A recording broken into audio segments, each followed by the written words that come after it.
Hello, welcome back to the Everything Canada Soccer Podcast. I'm Jordy, as you all know and are aware of, and this is Felipe back from Europe. How you doing, Felipe? I'm good. How about you? Good, good. Feeling good right now. Feeling good. Um, it's been Nice. a bit of a long day, but I'm excited to discuss the topics that we have today. So just to start off with, or I should put a disclaimer in. Sorry for ditching you guys for a month. Felipe being gone mixed with my lack of capability to organize my life is just taking this for a rides, but we're back and we're not going to stop. We've changed the format a little bit. So to start with, we'll be on Fridays when we release it. We'll be talking about more domestic/Canadian type of content, and Sundays we'll talk a bit. We'll have a countdown sort of style podcast leading up to the World Cup, and mix in some interviews with players and other sorts of figures in the Canadian soccer world. So keep posted for that. So sorry, not Sunday. Well, I'm always thinking about when we're filming it.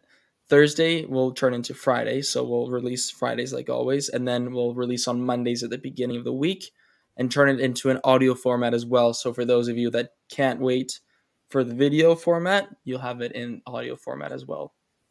So that's how we're going to get rolling. And without further ado, we're going to get right into what happened today in the Champions League draw with the three Canadians that we have.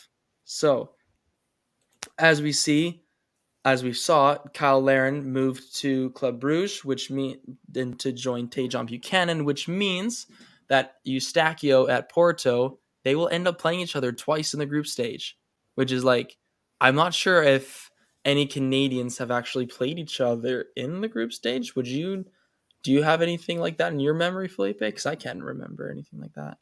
No, I mean I can say 100%. I'll have to Google that, but I Yeah. can I can remember that. Yeah, because like usually we're like cheering on any Canadian that's like in the group stage, like because we're just like excited to have a Canadian even playing in European football. Yeah. So we have Davies now at Bayern. Probably gonna go through. I'd say it's pretty confident. And then we have obviously Tejan and Kyle Larin at Club Brugge in Group B, along with Eustachio at Porto. Yeah. I think one of Porto or Club Brugge could potentially. It's a pretty even group, in my opinion. I think it's definitely like I don't think there's a standout favorite. In the past, it might be Atletico, but I don't think there is now. What do you think? Um. No, I don't think there is a standout favor. Like, I mean, it's a tough group. Atletico. I mean, I'll be honest. Atletico is a standout favor of Simeone. Like, it is going to be a tough team to score on it. Hmm. Their problem is scoring goals now. So, Yeah, that might lead them to not have it a good group. I think Porto will pass, Atletico will pass, and then Bayern and Club Brugge will be fighting for the spot in the Europa League. Uh, hmm. but you add up, Rangers has a Canadian too, right? Like Scott Arfield. Yeah. I was just thinking about that a second ago. I don't know if they have another Canadians playing for Rangers right now, but Dang, he's playing there as well. man, that could is he still playing there? Scott Yeah, Arfield? yeah, I believe so. I thought he retired. No, unless I'm just like living in like fantasy land, which could I definitely think be the it. case. I think. Yeah, no, he No, still he's still plays. at Rangers. Yeah. Huh. Yeah, yeah. No, that's good. So He that's retired what. from the Canadian national team, but he didn't retire Yeah, he from. retired from that. That's right. Understandably so. I mean, not he's still a decent player, but and the style of football that we play now at the Canadian level, it's a little different now from when Scott Arfield was in his prime. But who do you think will have the biggest impact on their team, Tajon or Kyle Larin? Um, I don't know. I don't know. Tejon will see the position he will play, right? Because he could be also be Mm-hmm. playing like right midfielder, right, like right back. Mm-hmm. They've been experimenting him on different positions.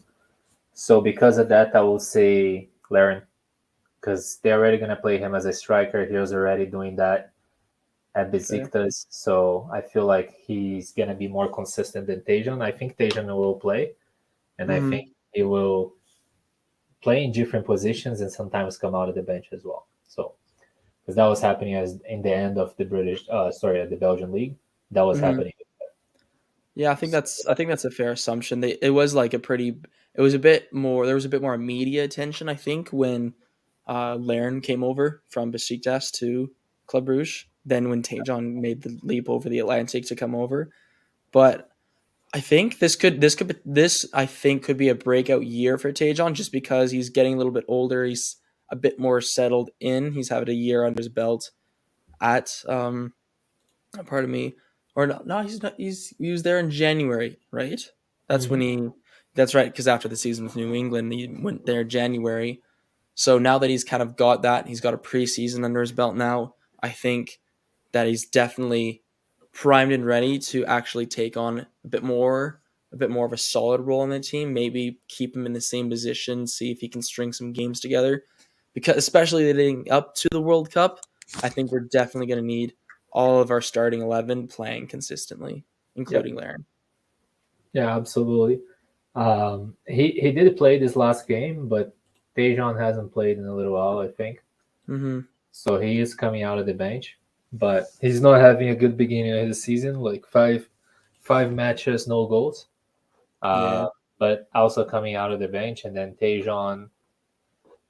I'm not sure how Tejan is doing it, but he's injured actually, so he hasn't played the match yet. Mm-hmm. So Okay. yeah, we'll see. We'll see. Maybe for the first, like, I mean, Champions League, it's only in a month from now, I think, right? Or does it start? September 6th to 7th, I think, are the first games. So right after like our A few Labor Day in days. Canada. Yeah, so Tejan might miss the first couple games, Yeah. but Laren will be available. Let's hope he will score. You know, but Yeah. Like, yeah, I it's think, interesting. yeah. Sorry. No, and I was just gonna say, looking at the groups of the Champions League, I also don't see like I mean, there are groups that are really tough, but or really competitive, like Group C, Bayern, Barcelona, and Inter. You know, those are three Yeah. big teams, right? Of course, Pilsner is not, but you know, it's three big teams, and then but I don't see like a death group in my opinion this year. I I would think think, it's a yeah, quite you're balanced. right. Like a Sure. lot of people are talking about Group C, like that Bayern group, as the group of death, but I think it's just because you have three bigger like you have I don't know Inter. I'm not sold on Inter as like a big club compared to Bayern and Barcelona. Like Yeah. I don't know, like they haven't really made it out of the group stage. When was the last time they made it out of the group stage? Because Yeah. last time they were there, they finished fourth. Yeah. No, absolutely. I mean, they are a big club. It's just you know, it's just the idea that um, uh, even Barcelona, it's like they were falling apart last year, right? This year they Yeah, are not that stable yet, too. So Bayer, it's like gonna pass that like 99% chance of Bayer passing to the second yeah. stage. So that means Davies gets into another knockout stage, Yeah, which is and good then for his career. you get to see Barcelona and Inter fighting for the second spot. I truly I feel think that Inter has a chance of taking Barcelona out of the second spot, especially 100%, since especially with Barcelona. Lukaku back over there. Yeah, yeah. But again, you know, they can also be third, right, and then go to Europa League. So Yeah, no, 100%. Yeah, so that's pretty much it. I think in terms of which Canadian will get the farthest, it's kind of hard not to say Alfonso Davies. I think they're easily quarterfinal, semifinal bound. Porto, I believe that Porto will go through. Whether or not it's through and because of Eustachio, yeah, we'll see about that. But he's getting when he goes on as a sub, it's usually half an hour left, so he's getting a little bit more responsibility. I think he's kind of warming up a little bit more to the first team. So it's promising, but again, it's not like a Richie Larea situation there. Like he actually has a spot, and the manager seems to like him and play him an okay amount. But I think Porto will get the farthest out of those two small clubs, or sorry, not small clubs. The Porto is not a group. small club, man. Yeah, no, no. I as soon as I said that, I immediately was like, wait, that's not what I meant to say. I meant like less favorites. They're Yeah, probably not. They're not gonna. They're not favorites to win. That's Atletico, obviously, because of their history. But yeah. Porto, Leverkusen, Club Brugge, all have a chance to finish second. But I think Porto. I've seen Porto winning a Champions League. I've never seen Atletico winning a Champions League. Yeah, but they don't have Mourinho as their manager, do they? know, I know. Uh, Yeah. that was no, their manager was. Who did you say? Sorry, The manager Mourinho of was their manager. when they won it, right? Yeah, yeah. No, it was Mourinho. Yeah, yeah. You're right. Yeah, masterclass there. Yeah, What a yeah. manager. Yeah, that was a good team. But cool, man. Like I feel like the Champions League is exciting. You know, I'm Hmm. excited. But I'm more excited for the World Cup. And I know we're not Yeah, going to talk 100%. about it today, but Yeah. uh, it's going to happen in the middle, right? Like they're going to break the whole European season for the World Weird. Cup in November, which, yeah, it's weird for you. For me, it's like I'm used to that. Like every Brazilian league gets Yeah, I guess freezed for a month because of the World Cup, because the league there happens in different time. that's fair. Um, but yeah, like I don't know, it's weird, but I think it's weird that's happening like November, which is like an active month. Like December, usually people on vacation. Like July and Yeah, August on vacation.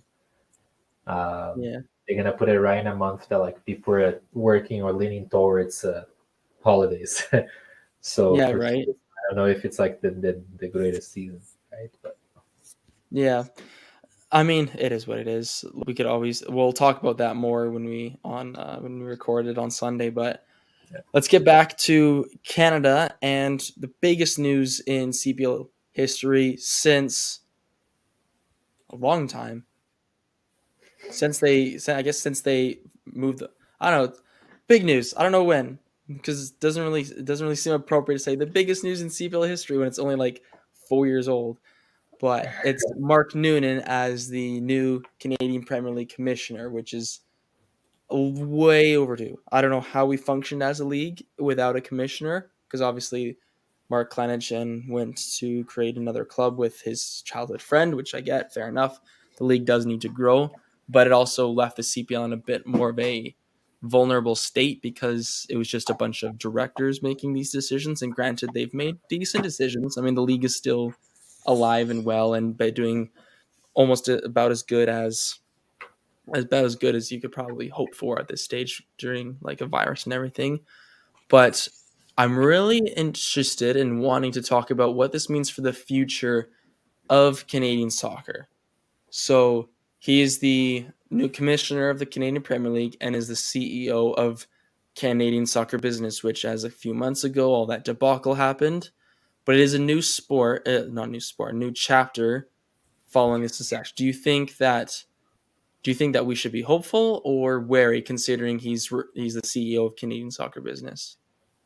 I don't know. We'll see. You know what I mean? I think only Mhm. time can tell us, right? Like it's politics and it's business and administration. So in the end of the day, in soccer or in football, like you see a lot of success and you see a lot of poor management Mhm. leading to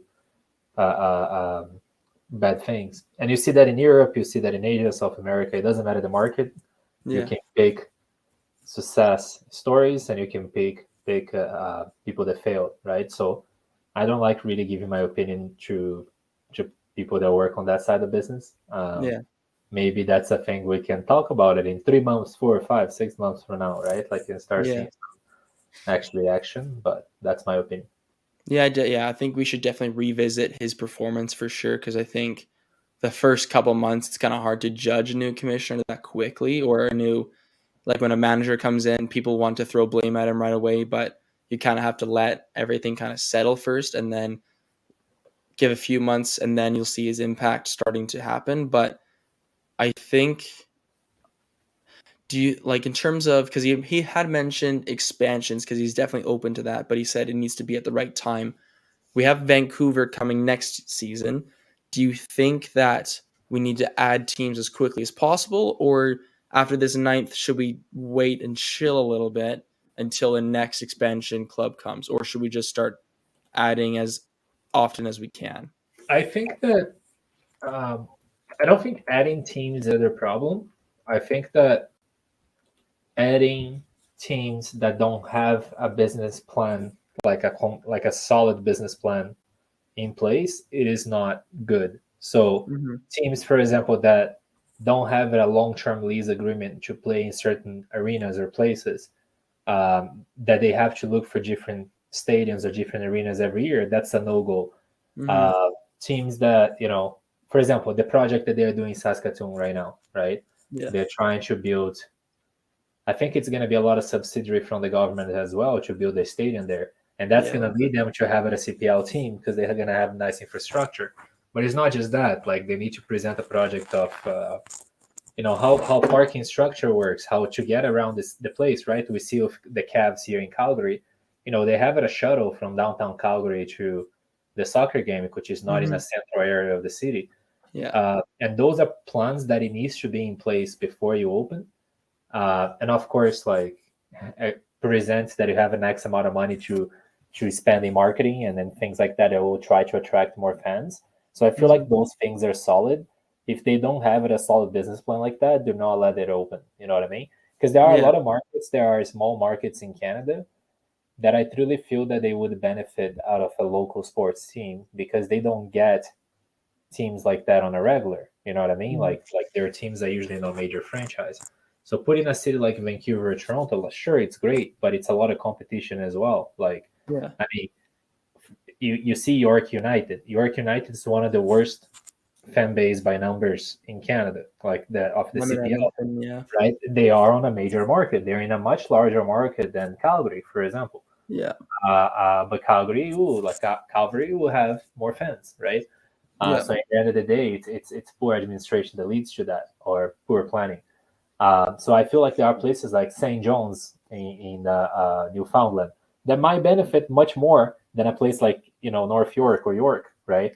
Uh, Hmm. just because they have not a lot of big teams or teams that will attract a lot of fans. So if they actually put up a solid plan, they'll be able to play there. Like Halifax and some crazy fans. Why? Yeah. Because there is not a lot of highly competitive team from Halifax. So when you put a pro soccer team there, you attract new fans to join. They just wanted Yeah. a new hobby or something to get together on the weekend to see it, and that will attract that kind of people, right?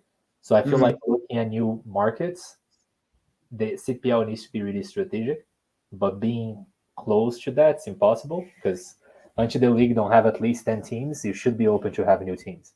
It's just the idea that whenever you get to that 10 team, you got to be more careful what the markets are you pick. I see. Yeah, I see what you're saying. Being careful and calculated, and which market you tap into, and whether that market is ready. I Yeah, think. I think those clubs in the League One Ontario, for example, that have that sort of what's it called, like a fan base, like for example, Electric City FC yeah. in what's that place? I forget what it's called. I forget where it's located, but their fans are very passionate. Like they like showed up to their like first game with like black and yellow flares because those are the club's colors.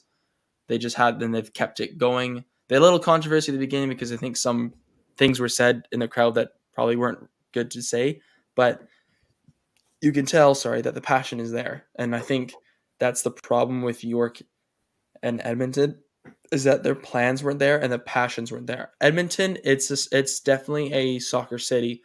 For goodness sakes, Alfonso Davies came from there. Yeah. You know, York, it's not it's a Greater Toronto area. Like there's plenty of population there.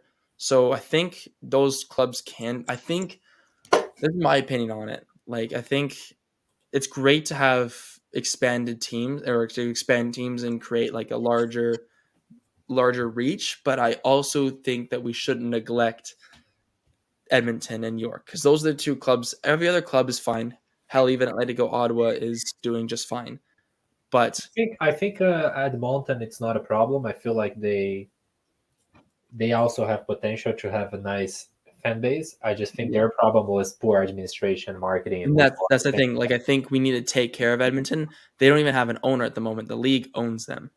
oh, they're still in the situation. They're still in that situation, and That's that's very I think that's the commissioner's first thing that he needs to do is Edmonton has potential, so let's focus on getting Edmonton an owner somewhere, get that figured out and finished, and then work on eventually either relocating where their stadium is or making their stadium nicer. Because we've all seen those memes where it says, "What is it? FC Edmonton has like you know where our foot soldiers are for cavalry, right? Yeah. Like there's like they have a technically a place that's like meant to be like a standing area, but it's always empty and like no one's there.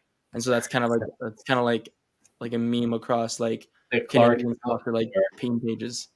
Yeah. I think it's called like what is it called, like the party stanza or the party corner or something like that. And it's just like no one takes it seriously. Like, so everyone just kind of makes fun of it, especially the foot soldiers. But I was talking to Ian Racine, shout out to him, who's part of the foot soldiers, and I think they went up to Edmonton with actually they went up to Edmonton and actually helped support Edmonton when they were playing Forge one day. Like it was literally like they had more people than Edmonton's like ultras or whatever, and they were because like we hate Edmonton, but we hate Forge more because they're more competitive, and that's like a real rivalry. Whereas it's like if like for anyone else watching, it's like when Manchester United and Manchester City would play each other, but it was like the early 2000s and Manchester City weren't much of a club. No one like they just like always got smashed and finished mid table and like would get relegated, and Manchester United were like this on the peak of their form. That's kind of what Cavalry and Edmonton's like right at the moment. We're just way above them. They haven't beaten us yet in the CPL or any competition, and so like if someone could come in and revitalize that, I think that needs to be the priority because we can't expand out here and then just leave every other club that's struggling over there. We have to take care of our teams, Yep. especially because it's the Battle of Alberta. Like in hockey, that's the one of the biggest rivalries there, and so it needs to translate into soccer, or The else El like Clasico. yeah, the El Clasico, like it's got like there's a rivalry there. The two cities hate each other. So if we could fix Edmonton, it'll just create more competition between the province and make it more watchable because people are gonna come in, they're gonna tackle harder. Fan bases hate each other. They're gonna like, it's just the banter between the two is what creates popularity, what will get on the news, Yeah, especially if we have a playoff game with them or even a Canada championship game with them would be awesome, because right? you have that kind of playoff feeling. They try to give that vibe on the what's the name, the Rose Day Championship or Wild something Rose Cup, like that. yeah. What's the name? Sorry, The Wild Rose Cup where we play each Wild other. Rose Cup, Yeah, but it's they not even a try cup. to- It's just games from regular season Yeah. that they try to make it create that feeling. Uh-huh. But yeah, like I feel like Edmonton needs to get a better administration, and then the way the team will improve, and maybe we will see them getting some Yeah. results in the league. Because even they, months has passed by, they're still last. I think they only have like three wins so far. It took Yeah, them it took them. Yeah, it more took them than forever. 10 matches to reach their first win. So like it's Man. it's being it's being filed for them. It's Yeah, not in a good way. I do. Yeah, I don't feel for Edmonton, but I do feel for those passionate fans that just want to watch something grow and get Yeah, good. Like we've watched in Calgary, we've been blessed that we don't have those issues. But like for there, like there's so much passion there. It just has to like the Edmonton Oilers, for example. There's so much passion there, and then they just haven't translated that to the football team there. I think if they do that, then like they could be one of the best fan bases in the CPL. They could be up there, but for now, I think that's what the new commissioner has to do. Coming back to him, I think he's got to figure that out and then figure York out, and then we can really push for more teams.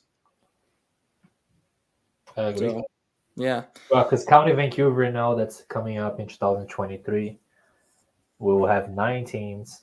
Um, yeah, I'm like we're probably gonna have Saskatoon in 2024. Um, yeah. so that's 10, and then let's hope that by the World Cup we have like 12, 13, 14 teams. Yeah, in 2020, I think 12 is definitely possible by 2026. I Yep. definitely think so. Yep. But like anything, I think even the commissioner mentioned it. These things, building a league is going to take time. It's going to take patience. And I see so many comments saying like, "Oh, you need to do this. You need to do this. You need this." When it's just like the league is 4 years old. It's only like this is its fourth season. Relax. Just be patient. Trust the process. It's gonna come to fruition eventually. Once the You World Cup hits, also like Footy you fever is know, gonna go crazy in this yeah, country. I agree. I agree. And you also don't want the issue of franchise not succeeding it Hmm. because there is not enough attention to the league overall and a lot of investment, and then you have to move from a city to another city because that would be the worst. You know what I mean? Yeah. And that happened in some young leagues. They go to a market and then they move from a market to another market. Yeah. So don't get me wrong. Like when I was talking about York not having a good fan base compared to putting a city like in Newfoundland or something like that, it's not that I Yeah. want York to close. I want York to improve it and attract new fans. Maybe stop Hmm. playing at the University Stadium and get a project to build a little stadium for like 5,000 people. I don't know. But yeah, like I feel like that like there are space and like enough space to grow, but just needs to be uh, uh, poor, like well managed story and then proper administered. So Yeah. cool. 100%. Yeah. So can end that there. That's been a everything kind of soccer episode 11, right?